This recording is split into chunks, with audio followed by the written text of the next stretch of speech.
I'm so excited. I'm very happy as somebody who was once privileged to interview about Dr. Joshua Nkomo.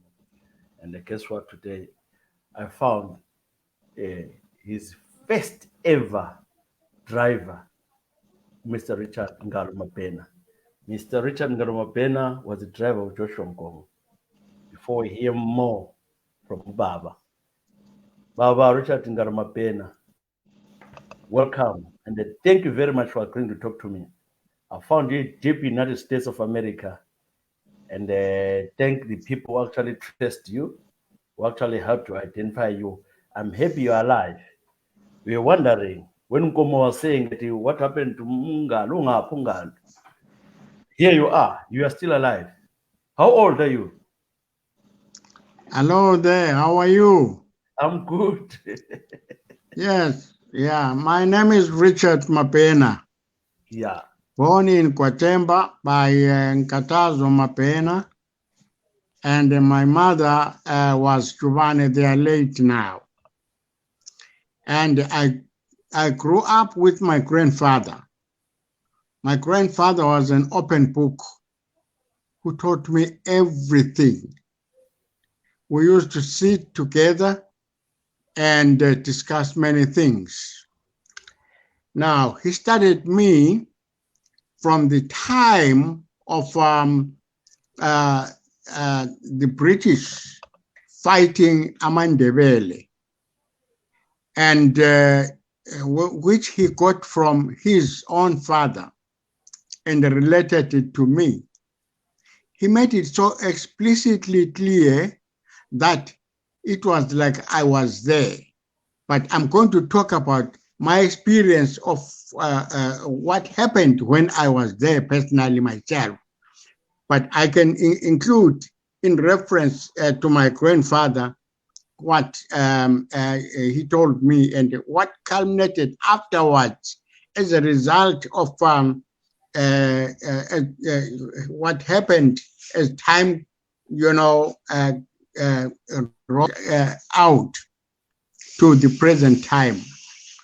So after the war, he told me that after Lopengula went away, the war didn't stop.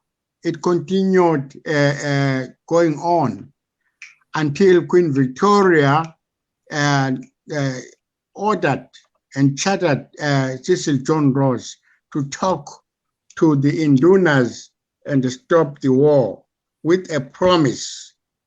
And this is the promise which was a foundation of what happened afterwards, because accordingly, there was a need for the local chartered company, which was governing the Ndebeles, to respect them. But for that reason, the chartered company, that is the government, appointed government in Rhodesia, did not do according to what the British did. So that is what started everything. So now, for instance, in Bulawayo, there was a party that was formed, but then I was born at that time, called ICU, where the black people were not allowed to walk into the store because they were considered dirty. So now, what if you were a black man, you had to go and buy whatever you wanted through the window. So for that reason, it made it really hard for the Ndebelés and so on, and the relationship between the white and the black was bad, and people were considered as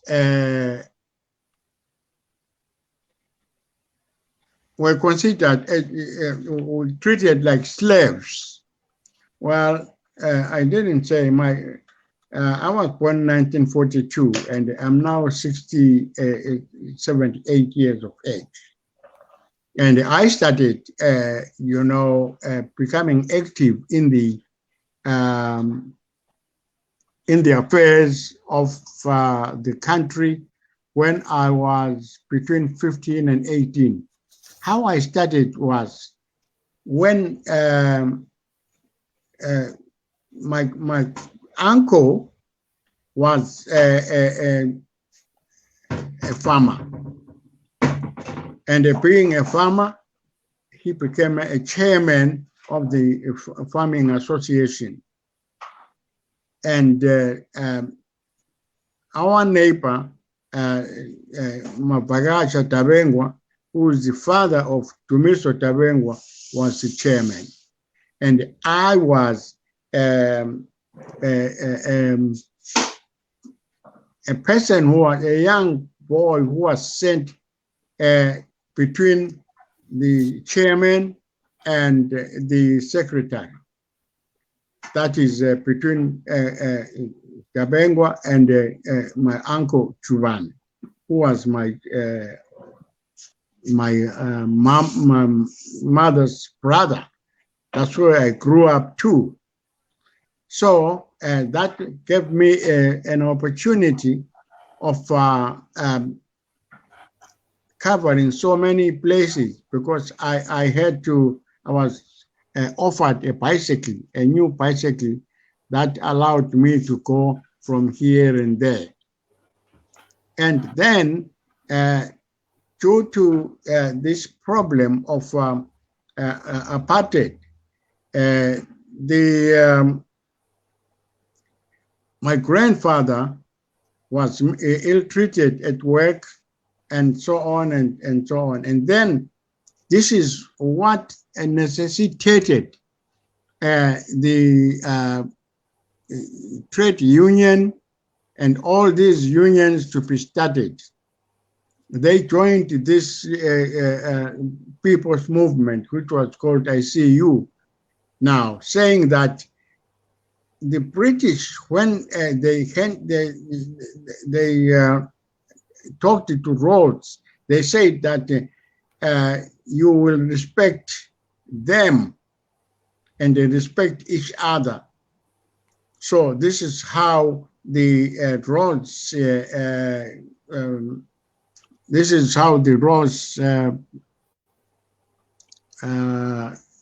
will was written.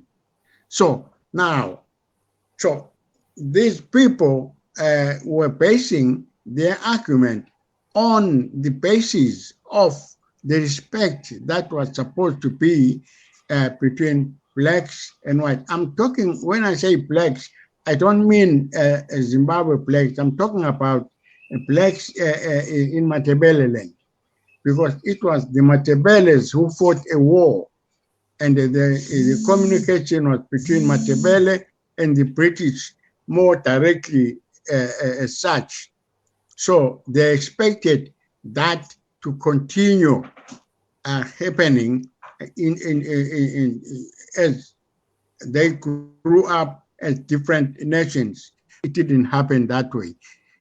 So Joshua Nkomo was in the trade union, and he also had studied a lot about these relationships, and he had an advantage of going to Britain and coming back to report what was happening, the treatment that was done by the responsible government of the British people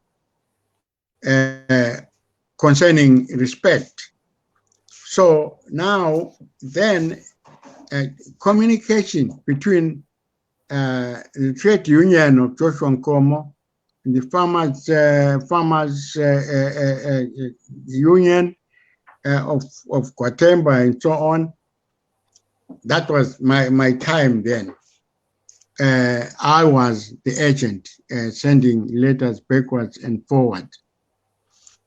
And then it continued when the British came in. They appointed Lord Malvern with Godfrey Harkins. And then after that, there was the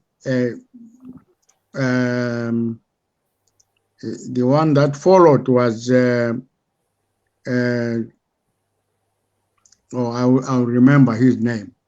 And he was harder on the black people. And this is when Joshua Nkomo was sent to Wawa. That is the first detention he was sent to. And then his release, when he got released, the party was banned. Now, during that time before, there was a formation of a party which was called the African National Congress. This Congress was between Rhodesia and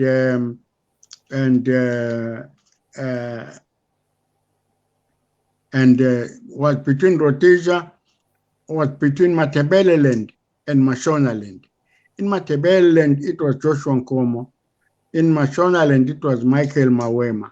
They were trade unionists, these two guys, and that precipitated into the formation of a political party due to the treatment of the white people, which was so low, and into a party they formed, which was African National Congress. So it continued that. The African National Congress became a nationwide party that was supported by Shona, Debeles, and all these people, because it was like trade union. It represented people of all kinds, especially the black people. So when Nkomo was released from Wawa, the African National Congress was banned.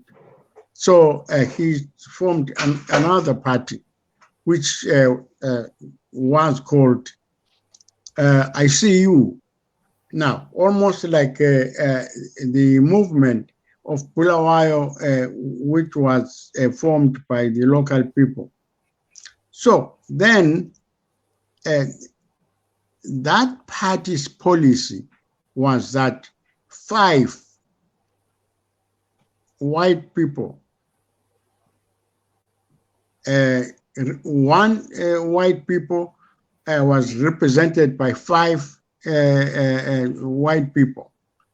1 white person was represented by 5 white people. So now, as a result of that, Nkomo formed another party called the National Democratic Party. National Democratic Party was formed under 1 man, 1 vote. During that time, I was still an agent.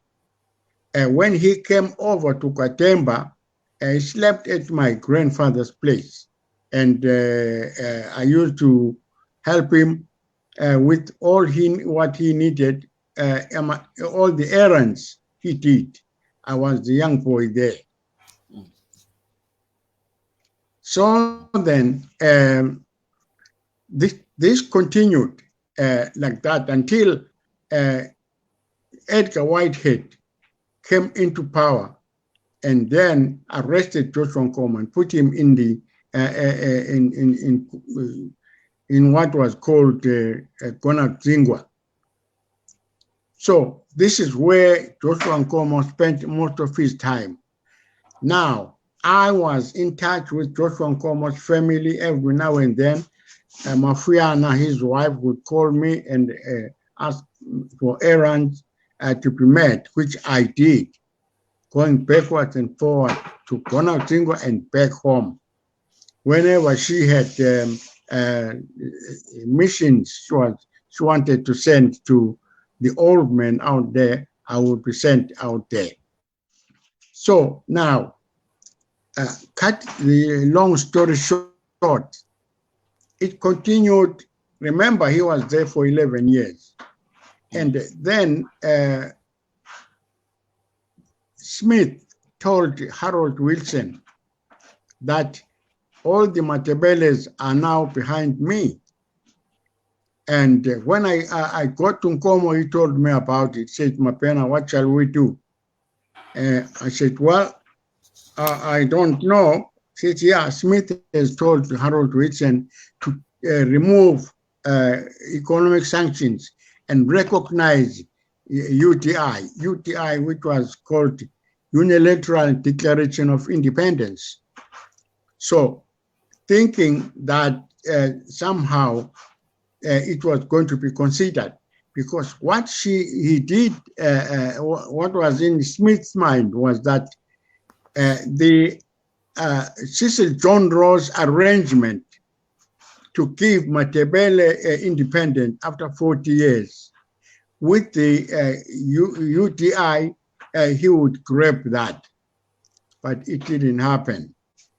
So then Harold Wilson said, well, I'm going to send people led by a man called Pierce, which will be called the Pierce Commission. This commission will go indiscriminately to people out. They won't go within, come within the channels. So they'll go asking people if Smith was true when he said Matebeles had decided to follow him or forget about African nationalism. So I suggested Canon Banana. Canon Banana was very much Matebele. He was not nationwide in the Shona area. Then he came up with a name of Mzorewa, Apel Mzorewa. He said, I want to send you to Mzorewa with a package. Here is a letter I've written him, and you tell him what I want him to do for us. Don't make a mistake. Tell him that we're going to honor what is in the package. So that Mzorewa was asked to go around the whole country preaching as he was a bishop. No government would suspect him of any politics, but he had the freedom of going around telling people.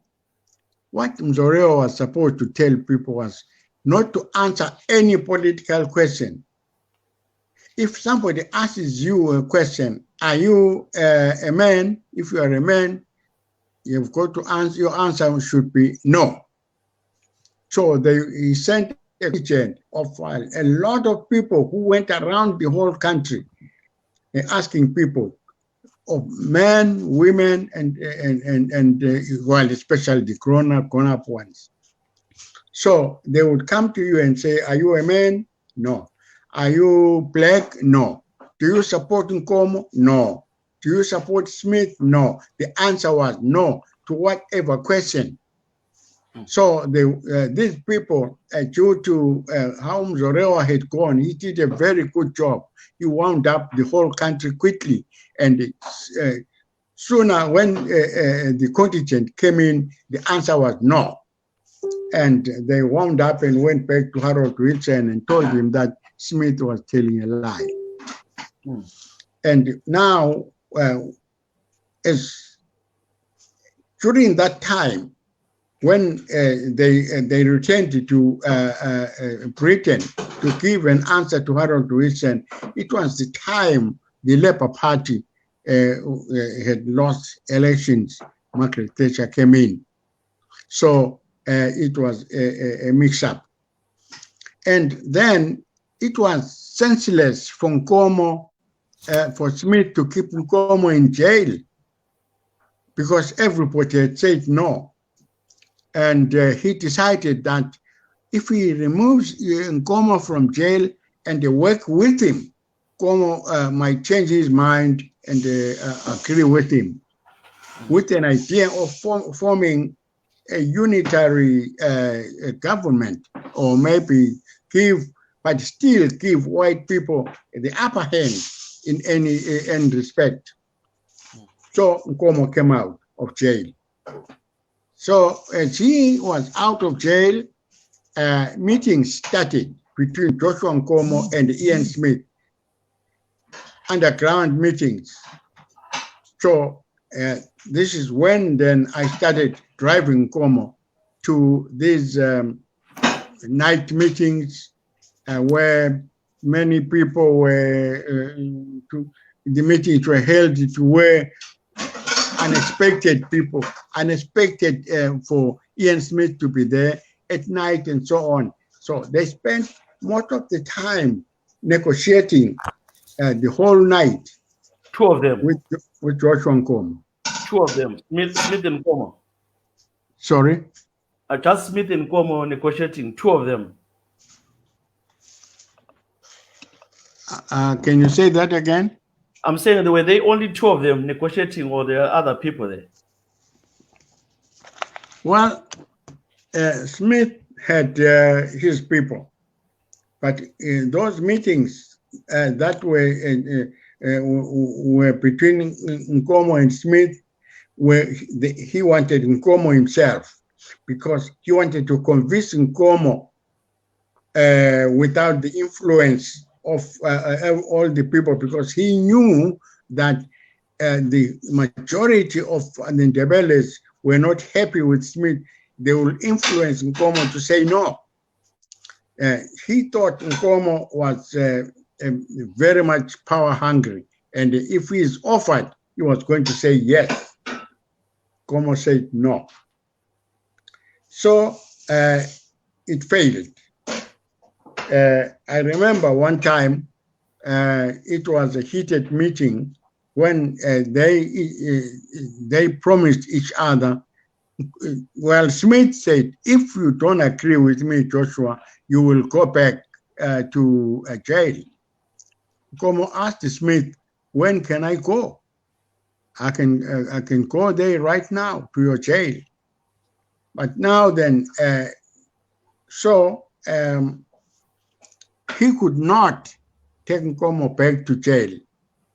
And that's when these guys started exchanging bitter words, like, then we go for a fight. Then Smith said, Popo Chan, you don't have power, go back to the mountain. Which he repeated many times in other meetings too, Popo Chan, MPEG, go back to the mountain. Now, Margaret Thatcher was a serious tribalist who hated black people. And I'm pretty sure she was behind Ian Smith. And that's why Ian Smith was so rude.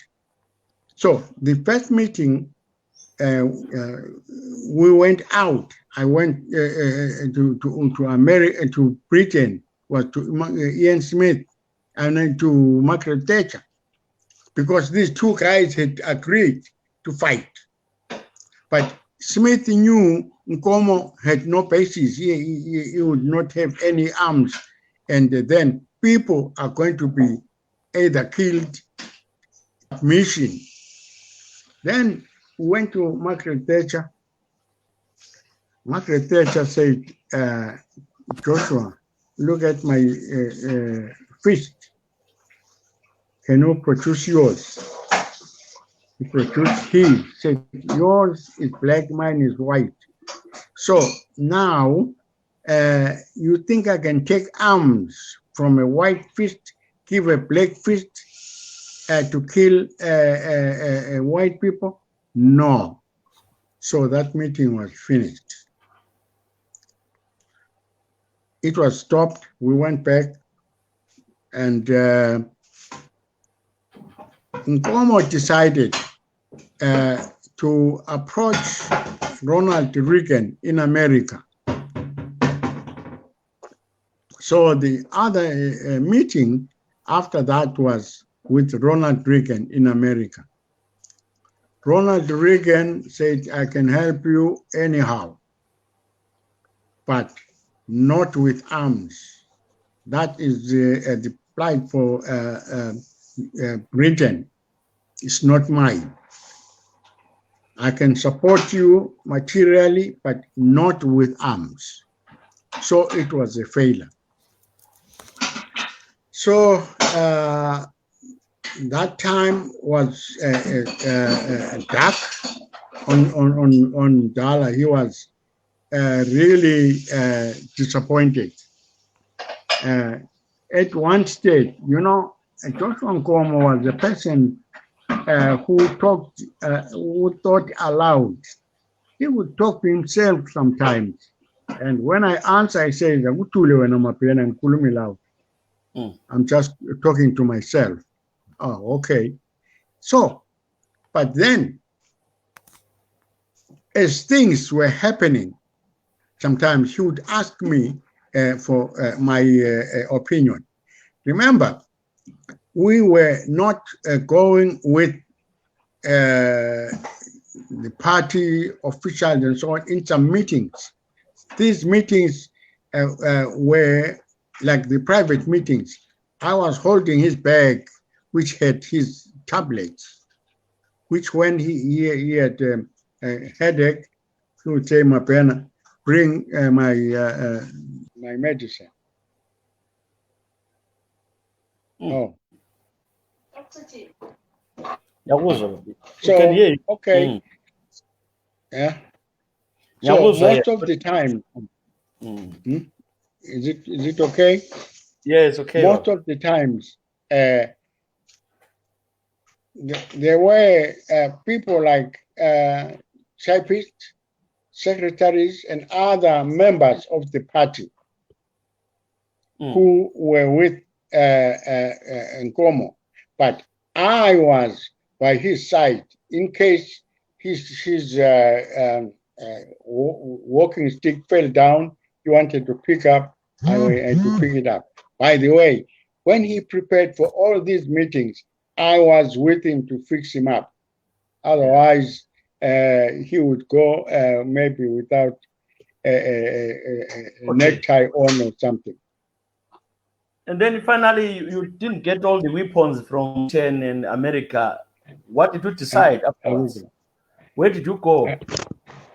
Afterwards, when you failed to get weapons from America and Britain. Afterwards, yeah, so we went back home. When we went back home, reporters were coming to Joshua and asked him if he had given up. Joshua said, I'm thinking. And sooner or later, see, I would not be informed about the next trip. I was told when we went to the airport, let's go to the airport. Don't be asking me questions. And then the next meeting, we're going to the Soviet Union. He had a meeting with Harold Wilson. When we got there, received, according to the protocol, putting all those things that interpret, and he actually addressed the president. Now, there are so many things which were happening, which I cannot enumerate right now. But then the thing is,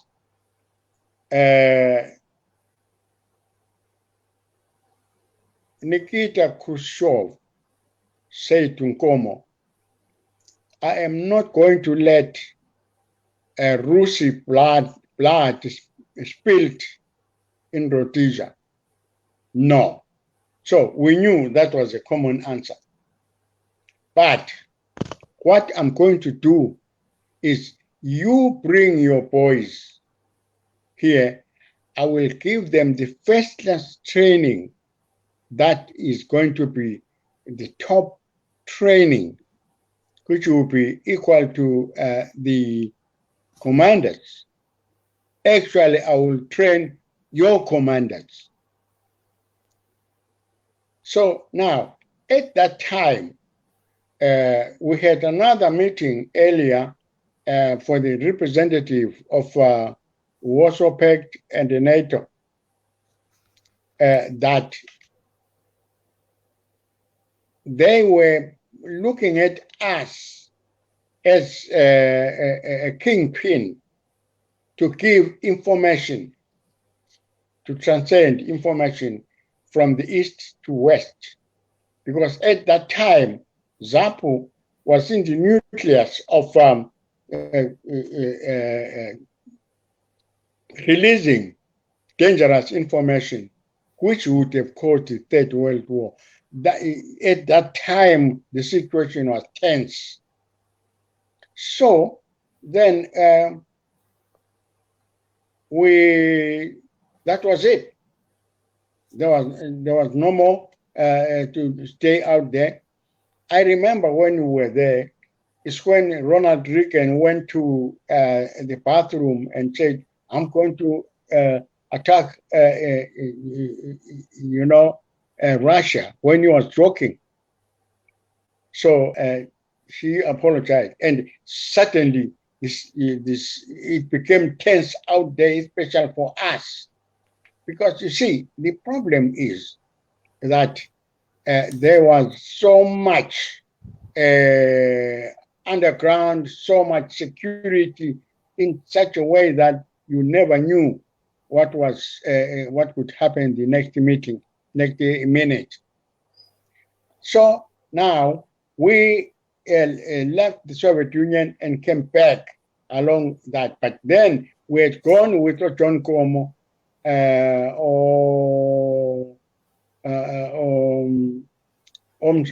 Siga, and all these people, such Kambela, which were gone with in the Soviet Union. It was, a big meeting.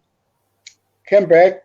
This is when we started recruiting for advanced training in the Soviet Union. Remember, at that time, the Soviet Union was 10 years ahead of the United States, because United States had T-55, T-52. Soviet Union had T-55 tanks.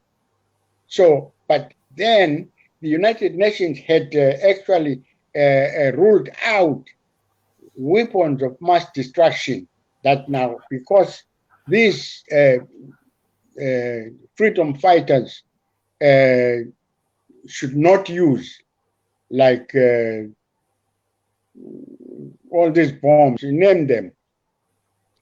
I was not in the army myself. I was in politics. Most of my experience is on politics. So then, that was that. We came back.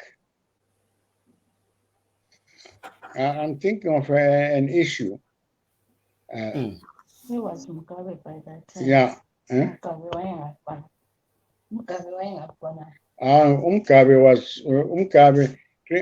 was not there. Mugabe was in Ghana. Mugabe was in jail on death row in Ghana. And this is when, after that, we arranged the unity meetings in Geneva, so that every party would participate in the meeting and make an agreement of working together. We had an idea of bringing Ian Smith too.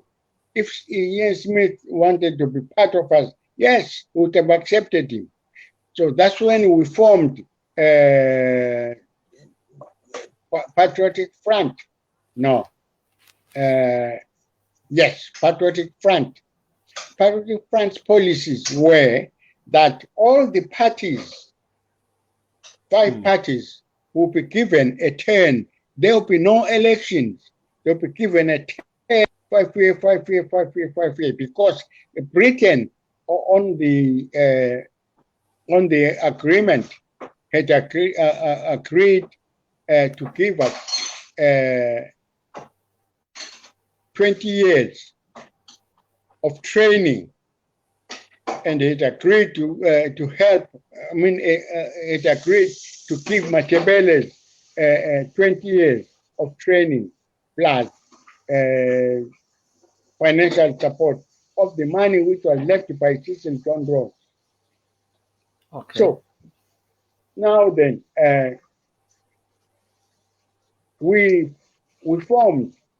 I was in the committee that formed the Patriotic Front, and it was an acceptable thing. Now we wanted to form that and crystallize all the parties in the Patriotic Front.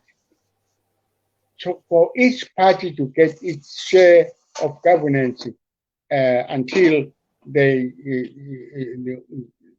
whole section is completed. When the section is completed and every party has had a chance, there was going to be a general election where people nationwide would vote for a party which they think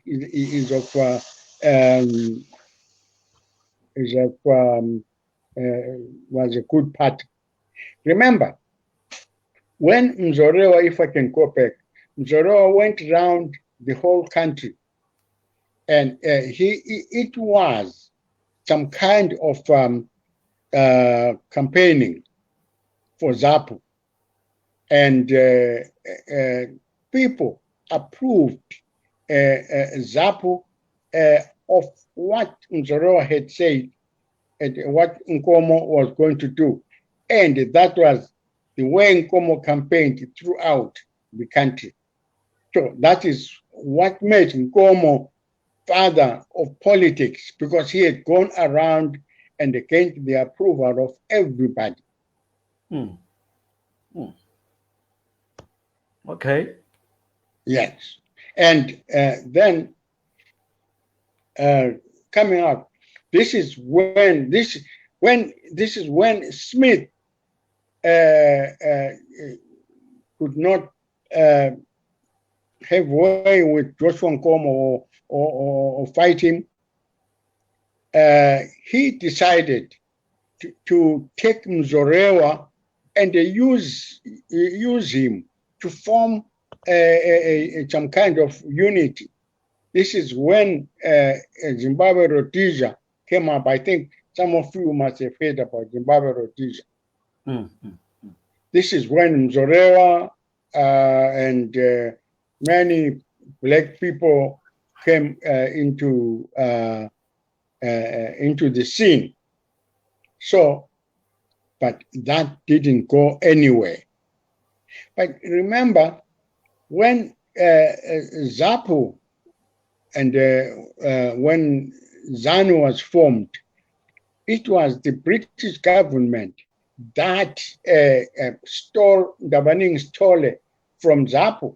Dabaning Stole was an assistant of Joshua Nkomo. They stole him and they prepped him with some funds to form Zanu. So Zanu was predominantly formed for the Shona. And now Nkomo had an overall support of the whole black people. But as soon as Zanu was formed, that paradise of support for Nkomo dwindled. So where was Robert? Then where was Robert Mugabe there?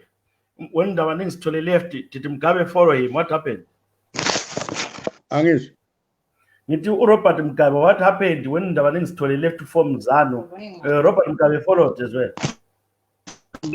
Robert in jail in Ghana. Robert Mugabe was never elected by Zanu. Huh? Okay, what had happened he was in never Ghana? chosen to lead Zanu. Why was he arrested in Ghana? He joined a splinter rival party to the Ghanaian government. And to an extent, excuse me, that he was sentenced to death. He was on a death row. Okay, he was teaching in Ghana, eh? Huh? He was a teacher in Ghana there when he was arrested. He was what? A teacher. Why well, could he went there as a teacher, yes. Mm. And thereafter joined their politics. That's why he was in jail. He was in a death row. Right. Now, and then how did he become a Zanu member? They went to hijack the party from Ndabaning. How did he become a Zanu PF? A Zanu, not a Zanu PF, a Zanu member. How did he what? Robert Mugabe. How did he become a Zanu? After his release, how did he become Zanu PF? Zanu. Did he become Robert was appointed by Joshua Nkomo because when the unit was crafted for Geneva to go to Britain and tell the British people that we were together in Rhodesia. So Zanu don't have a leader. Zanu had sacked Ndabaning Stole out because he was Ndebele and by the way, Nkomo too, because Sitole and Nkomo is a cow and a calf. They say, oh, this is a Ndebele person. They checked him, and they put Advocate Chitepo. Advocate Chitepo was an ardent tribalist who vowed to get rid of all the Matebeles. But then Tongokara Makama, who was the commander of Zanu, was trained by Zapu. So it didn't make sense to Tongokara that this man wants to get rid of the Matebeles when he grew up in his army and politics in the Matebele. That's why he was in Zambia. Now, Tongokara hit Advocate Chitepo with a bomb and killed him. I remember we went to his to look at his body. It was just pieces of body parts here and there. A very powerful bomb was thrown to him that killed Advocate Chitepo. Now, Kenneth Kaunda arrested Tongokara for treason. He was also on a death row because he used that bomb which was sneaked into Zambia without any political arrangement because he wanted to use it on Zanu. So now, when the groups were made for going to Geneva, Nkomo looked around. He couldn't find a better person and somebody who could, who had a tongue, who could talk straight like Mugabe, because Mugabe was an assistant of Dr. Parirenyato, and they were in the foreign. He was so good. He was much younger though. Before you went to Ghana, before to teach there. And now, then Zanu did not participate in the campaigning. Nkomo went around with Muzorewa. So now, then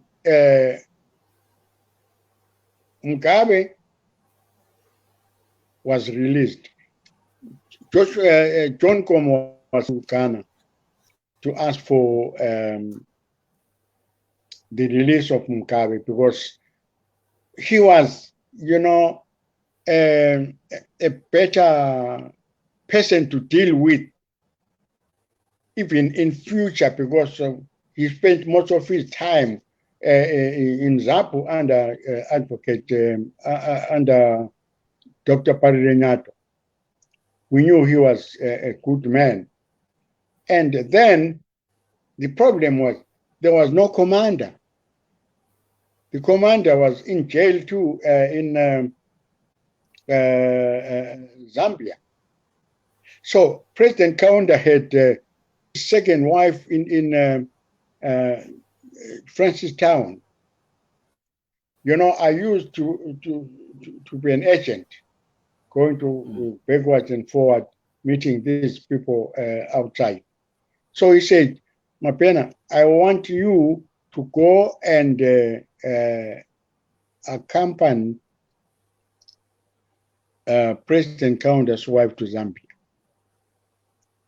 And on the same token, I want you to talk to Kaunda and ask him to release Dongokara. And well, lucky, Kaunda was my old man. He always called me Mfana Gankomo. So he said, now you go and talk to Kaunda. Ask him to release Dongokara. But you will go to accompany the young wife of President Kaunda to Zambia and go in as an official of Zambia. And remember, when I joined, I was told not, oh, this is the scenario. Have big ears, big head, eyes that see far, have a very little mouth, Mabhena. Don't say anything. Even if I say, let's go to the store, somebody asks you, where are you going with Mtala? I would say, I don't know. Ask Mtala. No one would say to Nkomo, where are you going? So it was a hard way to approach these things. So many people get information from me, but then, you know, because I had that training. Now, the training was not only from Nkomo, the training was also from the man from the Kremlin, who was actually working in the office of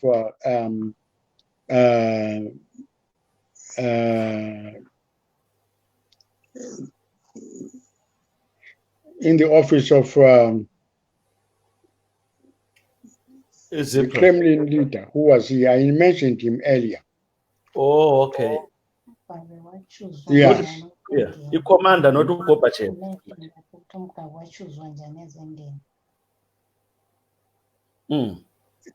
Yes. To say that. Which? How was Mugabe chosen to be president? No, Mugabe was never chosen as a president. She's asking me too. I'm going to answer the question. Mugabe was never chosen as a president. Mugabe never won any elections throughout until after 10 years when he had started ruling Zimbabwe. Okay. So he just when he hijacked Zanu. Huh? He did hijack Zanu. He hijacked Zanu from Undavaning. Hijacker is Zapu from Undavaning. Zanu. wathatha iZapu from uNdabanini. Izani, ma. What No. happened? Mugabe kazange athathe from anybody. Watebuya sekulungiswa i-contingent kaNkomo eGeneva. Mugabe wacelwa, he was asked to lead a party from Zanu The Queen. to Geneva. He was never even had a mandate from Zanu. That's why when we formed Patriotic Front, or Shamyarira from Fraser. Zimbabwe said, Mugabe, if you bring that dirty thing of Joshua Nkomo, you will go with it. So now then, where was I? Yeah,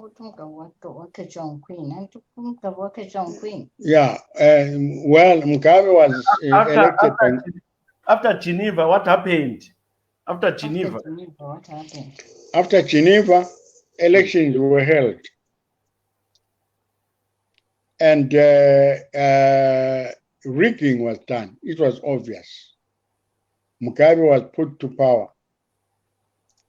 And then Mugabe... Who put Mugabe to power?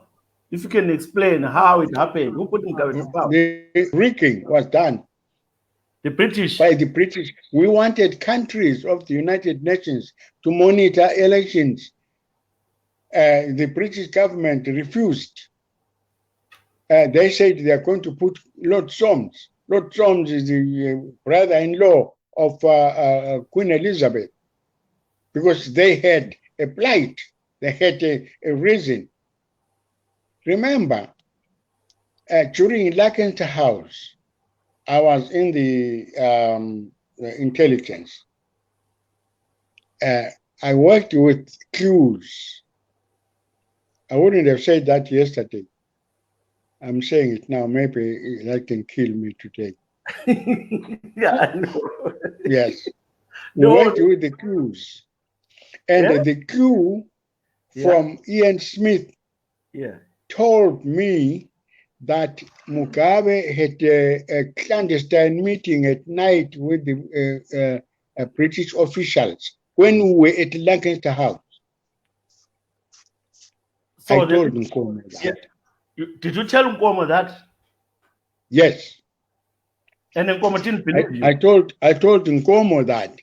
But Nkomo said, Mabhena, what we are after out there is Zimbabwe to come to us. Whether it came with Smith or it came with who, but we want it to us. Leave that alone. Let it grow with, they say, let it grow with weeds. Well, we are going to fix it afterwards. And remember, yes. Why then? Is it true Tongokara was killed because he didn't want what the British said?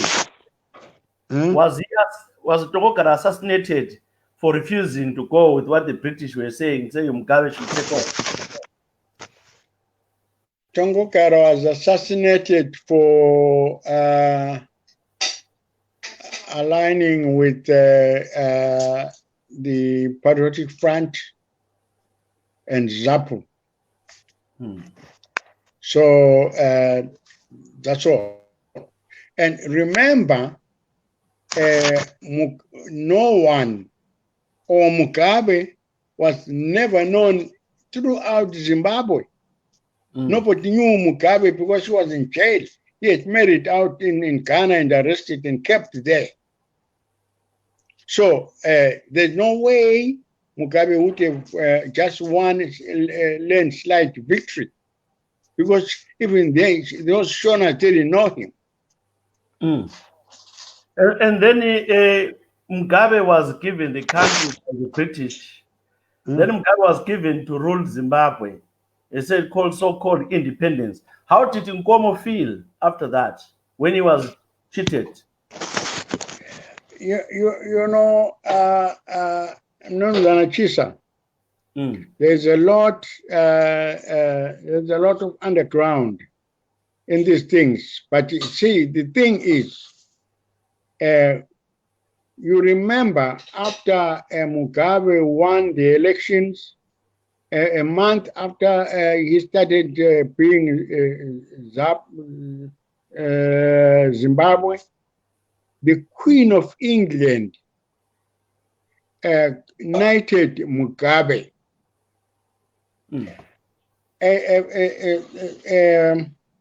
A prison parolee getting the highest consideration of the British people.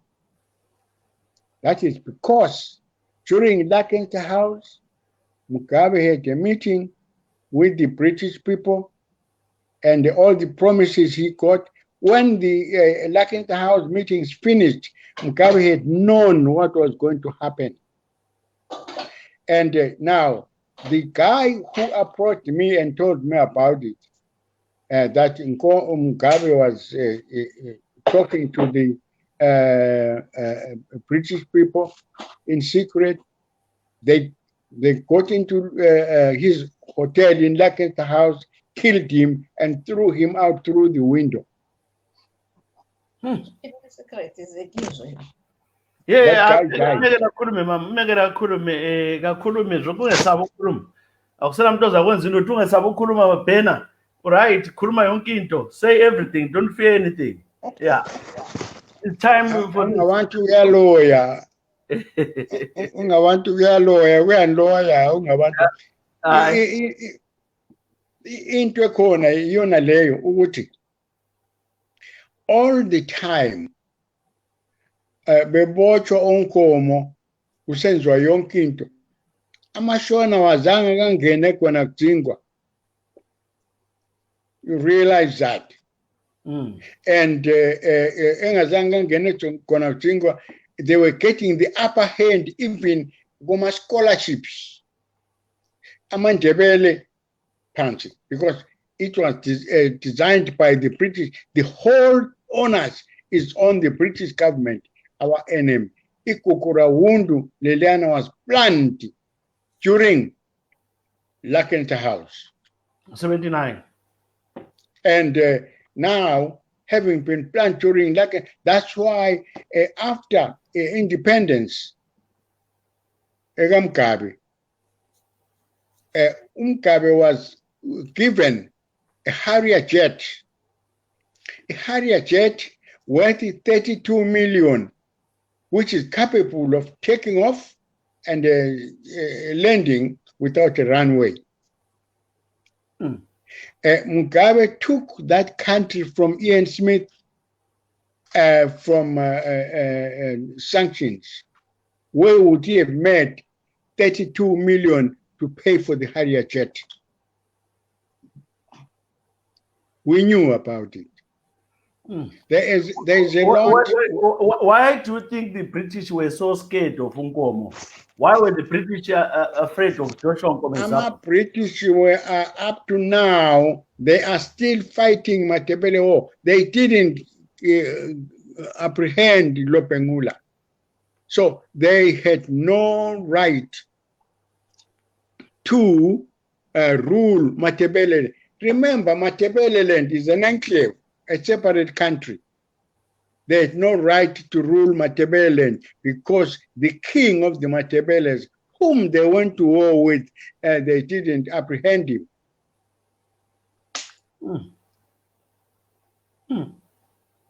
Get me? I do get you. So, but Nkomo was a nationalist by then. So Nkomo wanted to take over the model of the white man. He was taking the model of the white man to say, let the country be one, be governed one. He was a nationalist, Joshua Nkomo. How come? Joshua Nkomo was a nationalist.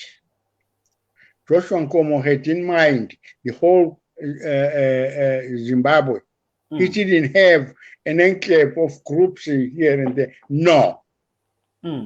So now, but he failed to realize dangers caused by these people. So this is the problem, Nkomo. And the other thing, Nkomo, the problem khona, surrounding yakhe yonke yayingeyamashona. Indebele kwakuyimi ngedwa.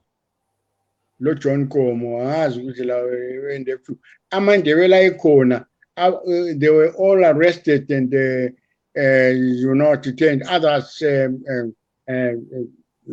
disappeared. So now that's why South Africa wanted to get hold of me and squeeze the blood of all the information. I'll tell you why. Each time there was going to be an action, the Soviet Union contacted us and told us what was going to happen. Foster brought 600 men. This is classified information. Yeah, and put them in the Zambezi court for a 0 hour to kill Zambia, to kill every life in Zambia. You know, South Africa was not a member of the United Nations. Yeah. So for that reason, South Africa didn't care who would say what, but they would just slaughter Zambia. The Soviet Union gave us a reconnaissance. It came on Thursday afternoon. And then Nkomo said, hey, talk to them. Then said, Mabhena, Zana, he told me about this 600 strong South African man in the Zambezi court. And he said, now, what do we do?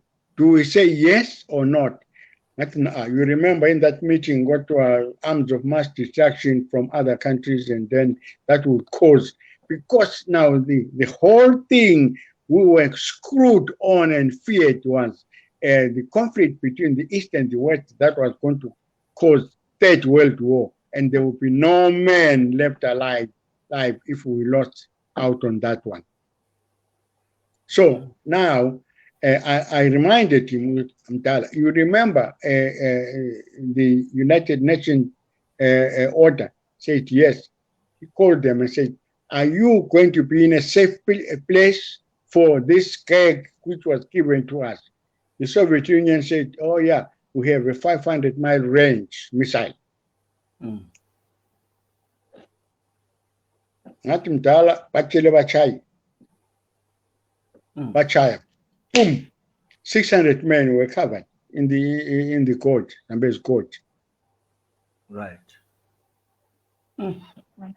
Covered, no nothing. So Foster went to Ian Smith. What, Smith? Don't call me anymore. I don't want to hear. That's John Foster from South Africa, Mandela. Yeah. Because you remember the plane which was downed earlier. In a Viscount. Is it Viscount or whatever? If Viscount, yes. Smith samtshela ukuthi i-area yethu le Zambia is trapped. We had air-to-ground missile, SAM-7, kwakungadlulwa. So these were Zipra forces hitting the Viscount. These were Zipra forces hitting Viscount. These were Zipra forces hitting Viscount. What Zipra forces now? Oh, anguzwa ngombuzo. Kodwa ke ngikutshele ngeViscount. Yeah. Unasinga ulokhuza uGeneral Walls wanted to be in that plane. He changed his mind and never went in. Kwahamba a strong Ian Smith bombers.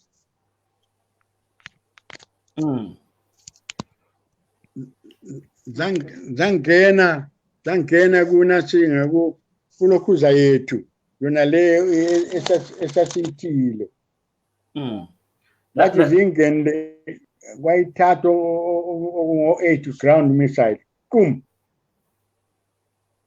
Right. Okay. Do you know who asked us first? Yeah. Britain. Okay, if from Machingaleo, how did you down that plane? Nkomo used a stone. Yeah. Okay. All right. I know what but we have loved to hear more about Zimbabwe after independence. It's very difficult to get you, Mabhena. So maybe we make a date to continue with that debate. Especially, I want to hear more after independence and how you left the country. I know you're working the intelligence. There are some of the classified material which I'm sure now, because of the number of years passed, it can be released to us.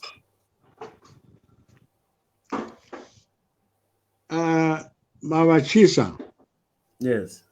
Most of the things that happened after independence. Yeah. Remember, I'm now 50 years in exile. I was in exile from Ian Smith and the exile Mumkabi. Now, this is my 50th year. So what happened after the struggle? I was in politics. I never went to train to shoot somebody. I know you're I was in politics. Yeah. So for that reason, politically, what happened before independence? Yes. Afterwards, parties what is happening now, it's those are just myths according to opinions of people. I don't know much. Right. Ukuthi umama nje sewasithathela ifoni yiko sokunzima but I can still ufuna ngikubuza uba driver samkhumbuza lapha ke manje uNkomo kona phana ngo8 wena uYN Zimbabwe ngoba eqila ilizwe wayini Zimbabwe when yeah ngithi mina kwaphana ngo1980 did you go lo Nkomo eZimbabwe yini no mina ngase ngiqedile degree yami ngande master's degree I was launching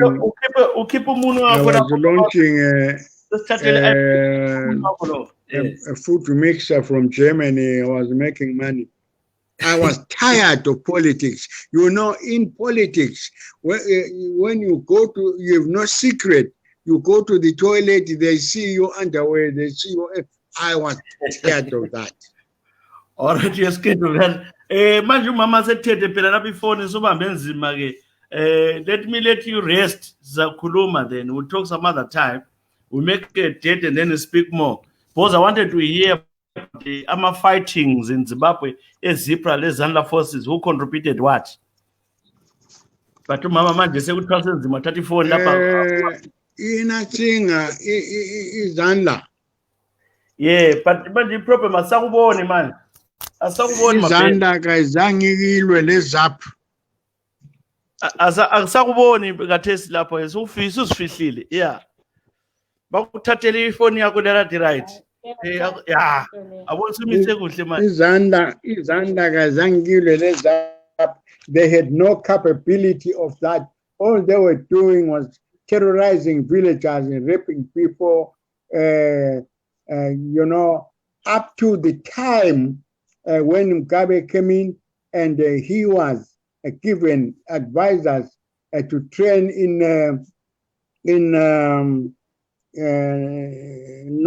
not this northern country.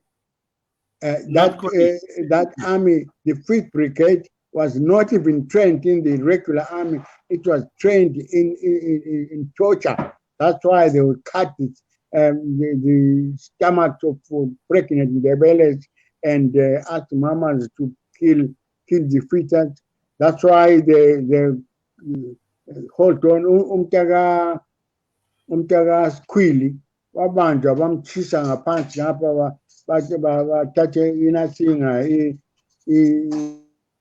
ilokhuza igwayi bachisa umsunu and so on.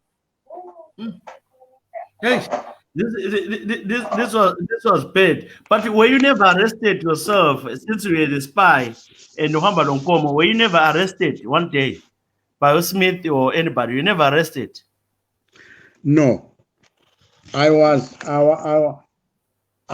in serious intelligence. You see, there is no way you see me with Nkomo in a picture. Okay, you never came out. There's no way you see me addressing a meeting. So even when I went back to Zimbabwe, the Mugabe's agents didn't know what I did. Some heard that there was Mabhena, others didn't even believe I was Mabhena.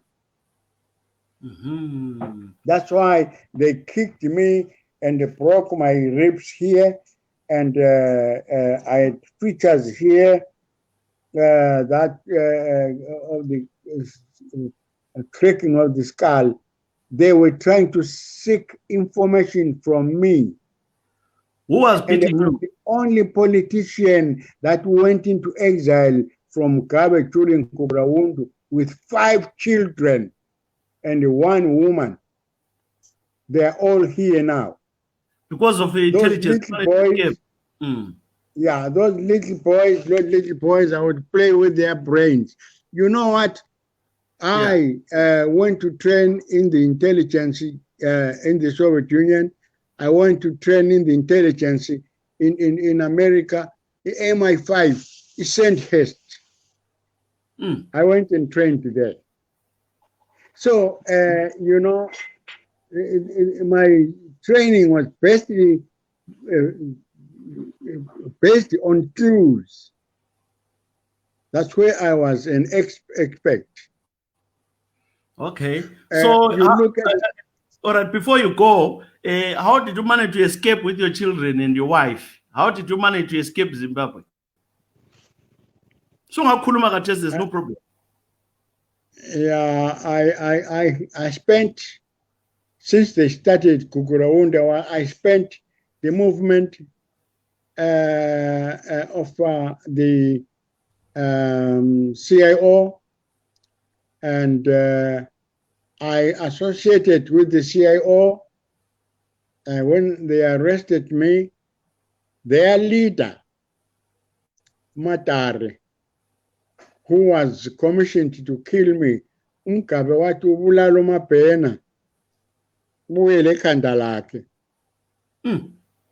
So I proved to be an innocent as a sheep that only relies on grass. When I was in jail with Umafuyana, labacha khona uMafuyana, lapha bathena khona uJohn Dlovu, umkhwenyana kaNkomo, we arrested the same day. And I used to sometimes ask Umatari to come and spend some time with me. When he came to spend some time with me, I was looking for clues. I became friends with him, and they didn't know what I did. I said I was in the university in London. Now, Mabhena, tell us from you, what did you arrest me for? If you have no information of what you arrested me for, let me go. So if you don't, I will tell you. In London, we used to drink beer, and now, Matare, can you come and drink beer with me? can you bring me a stop scheme? What are you used to drink? How am I going to give you pay until you bring a siphon?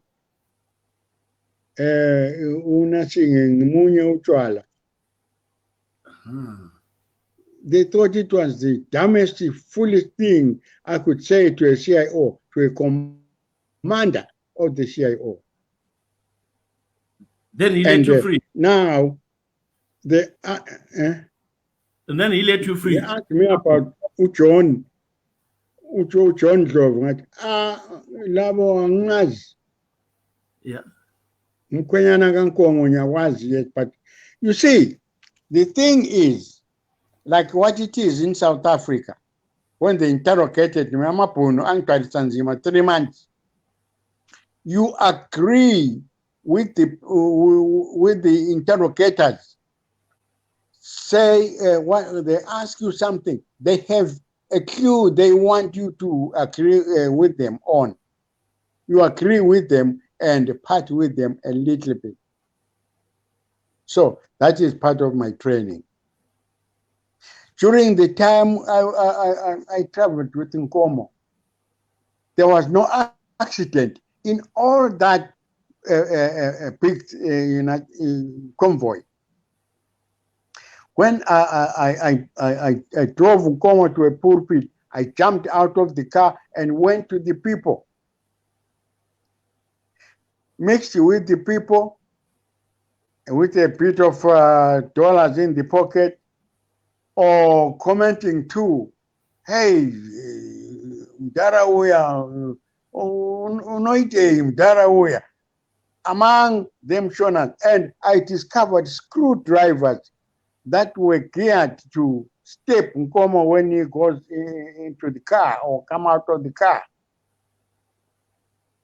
And during the time, even in Zambia, when they wanted to kill Nkomo, our party, Zapu, Mangena, Onikita Mangena, you know him. Mm-hmm. Yeah. He had a plot to kill Nkomo. So I went into it and discovered the plot, and they killed my cousin, Uklopas Suvan.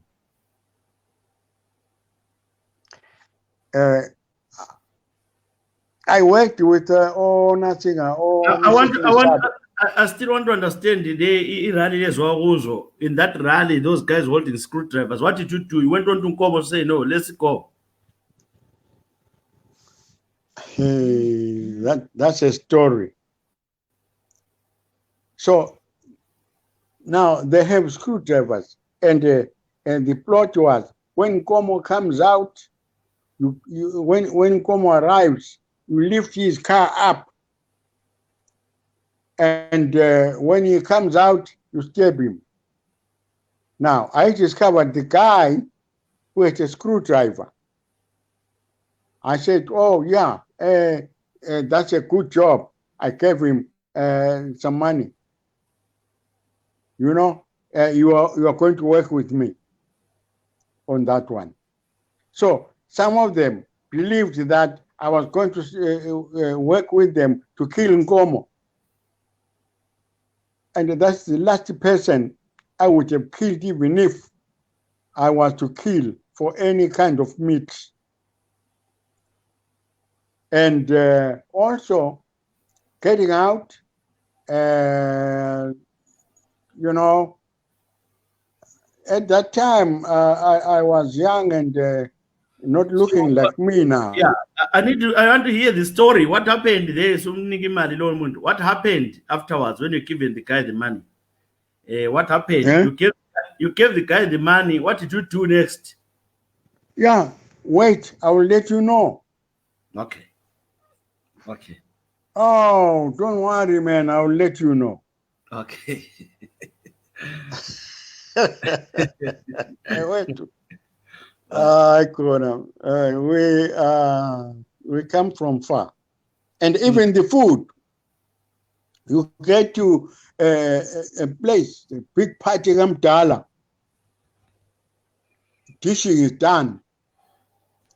I'll get in a thing, I teach him Dala, and you get Teleni, Yetata, Yepaguleni, if I am Dala, Mina, twice, nothing,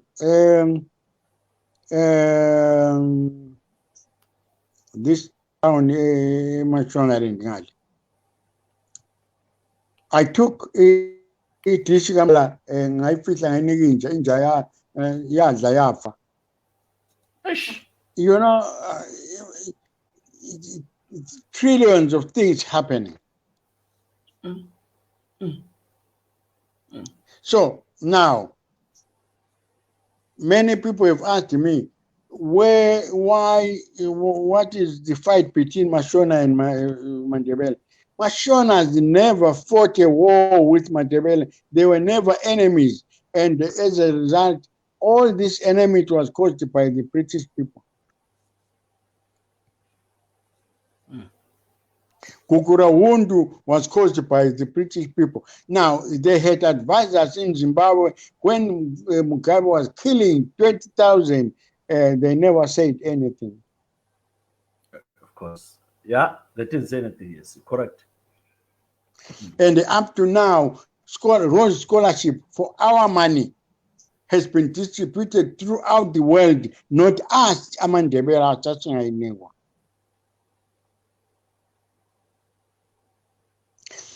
And the other thing, I was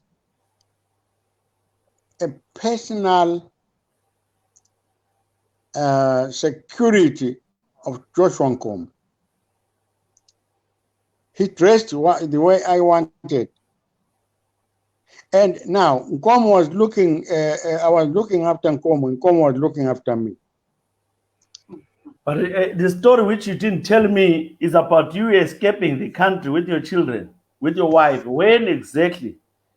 I want to know about the day you escaped with your children and wife.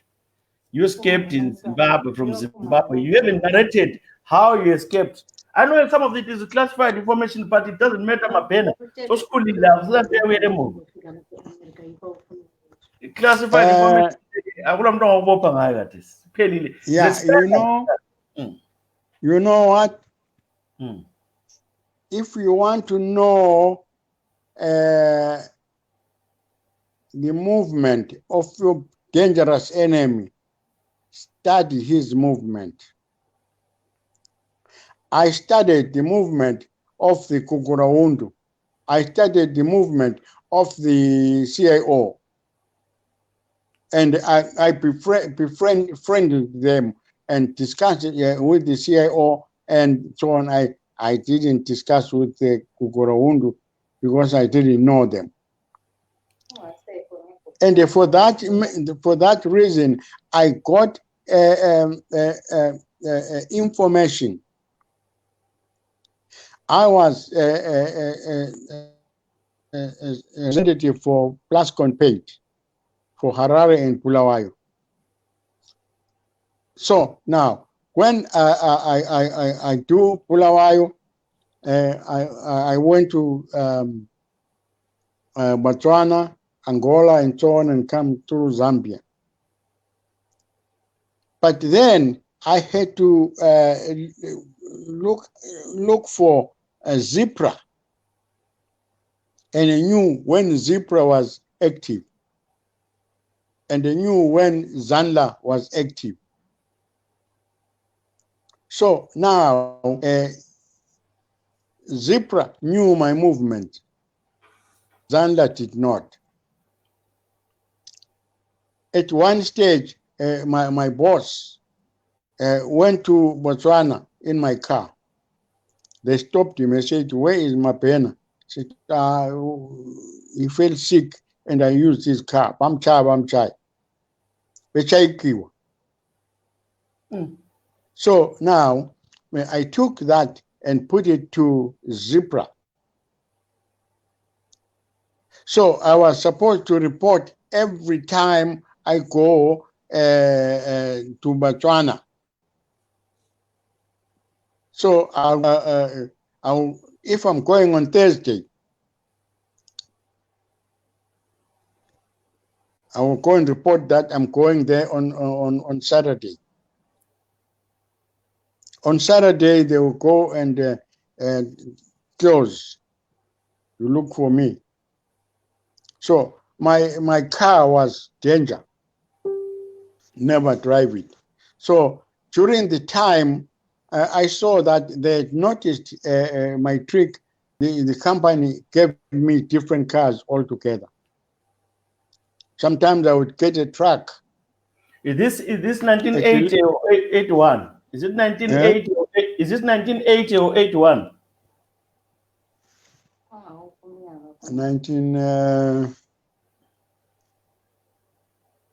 80 or 81? Elapuma khona eZimbabwe 82. Which year was that? 82. It was 82 when the Kukuraund was hard. You know what happened when they discovered I'd gone? They went to Cholocho. I think you can get. I want to know here when Mabhena, the day you escaped, with the children and the wife. That's the day I'm interested in. How did it go? The day I was stopped with my wife. Yeah, the day you escaped the country, you ran away from Zimbabwe. Yeah. Well, angithi ngase ngilungise amalanga awuhamba. Right. Remember, I used to be an external salesperson for Plascon.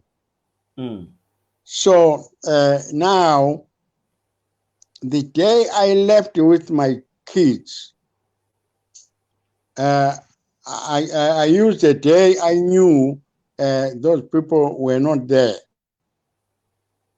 And when I got to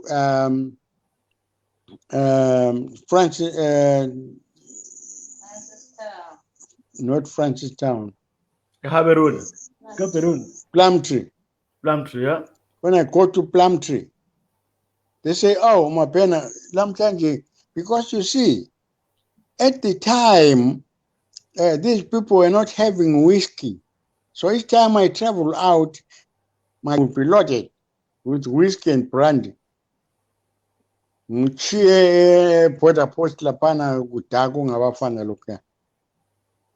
So when I went back with my family now, well, I'm on leave. My kids want to see Francistown. Okay, Zula. Not Zula. That no man's land between two places. Semfika ngale nothing Botswana border. Ngawatshela uthi no akumnandi. I'm going with my family. But we know, not Zula. But they discovered which I had left. Bangilandela badlule Plumtree lapha. But we figure Botswana border. You see, I told the truth. Botswana border, which I'm running away. If I had not do that, they were going to let them follow me. So, we want to pass and see, catch him. Botswana border, I had to know. But watching because there were sporadic clashes between Botswana and Zimbabwe Zanu army. But nga selifuna ukwenza ngenkani sesibiza nothing iBotswana. So okay, but sometimes Chisa, you have to be lucky. There's a river next to the border post Botswana.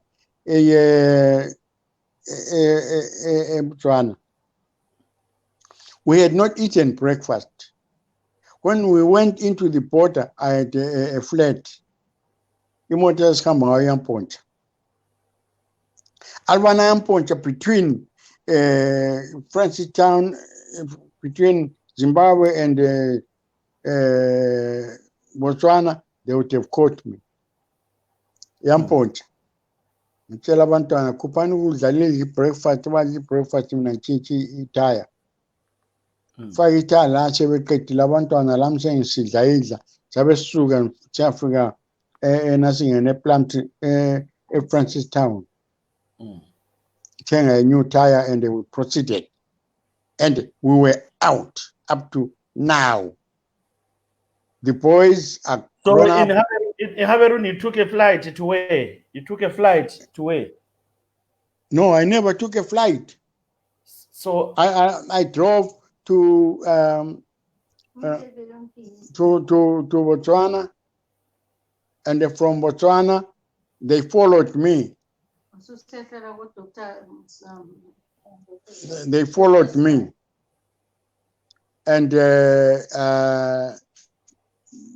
because I went straight to President Masire, who knew me from Joshua Nkomo, and I got a presidential card.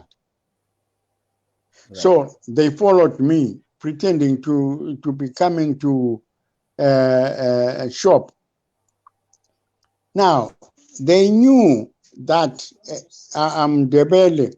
One woman came from Shamba in my area. The other one came from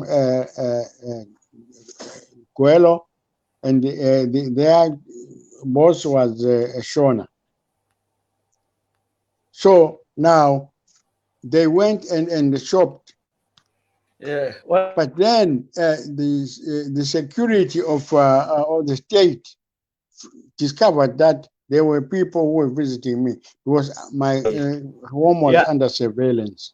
Okay, Babu Ngalo, Babu Mabhena, ngicela bale escape kwaNkomo konke lokhuyana continue with it some other time so that umama hamba ephumula. What I'm gonna do is I'll ask Mama, I'll talk to Mama to arrange another date to continue with the discussion. Because I'm interested in your escape. I'm interested in the escape of Joshua Nkomo because you're escaping the country is almost like mine. Despite what I'm going around 2002, but it's almost similar. But what I'm gonna do is I'm gonna ask Mama and arrange another date to continue. You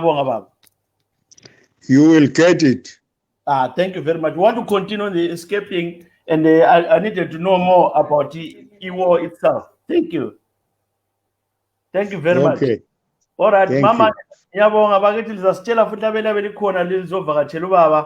And then we speak to him. Since the daily free. Mama. Yeah. There are so many loopholes. Yeah.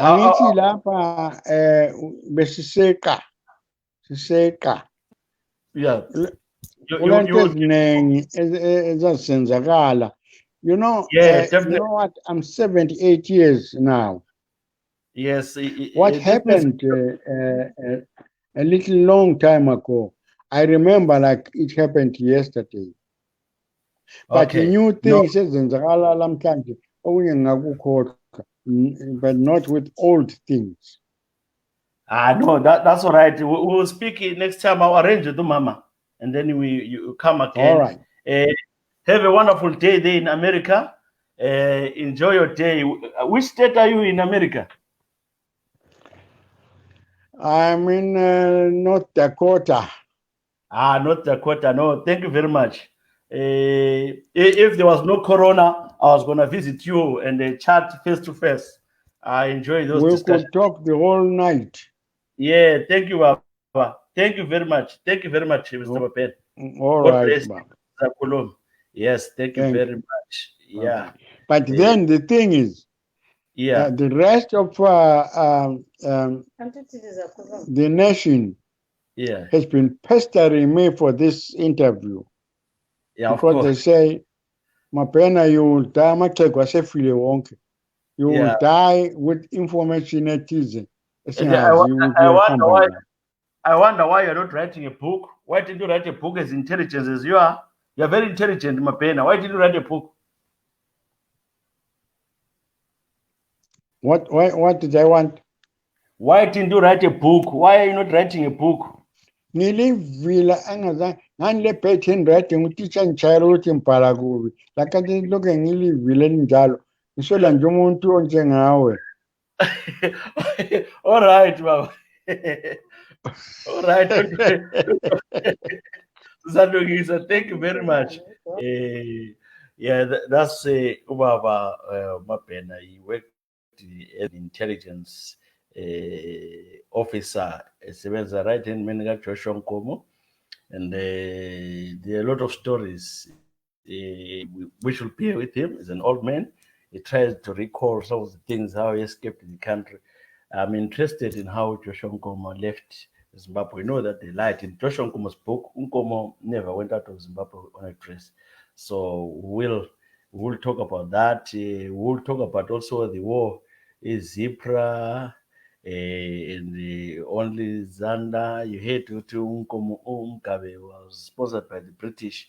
It just came in there because they feared Nkomo because of his relationship with the Russians, the Soviet Union. Thank you very much, everyone. You're watching. It's good to know history, and hopefully there are good writers there. At Mochuma should be writing a book for this old man. He's a fantastic old man. Yeah, great, and thank you, Mama, for facilitating this. Old man lives Gonale, North Dakota, United States of America, 50 years in exile. It's not a joke. He loves Zimbabwe, but the things are tough. Thank you very much. We'll try our best to give you more information and all that because I resonate the entire career and you escape it. Some of us also want to write books on how we left Zimbabwe in 2002. Thank you so much. I hope to see you soon. God bless you. Thanks, Barat. Thanks. Zimbabweans were so united until the British came in to divide Zimbabweans. This is why there's so much hatred and anger. The British are enjoying this.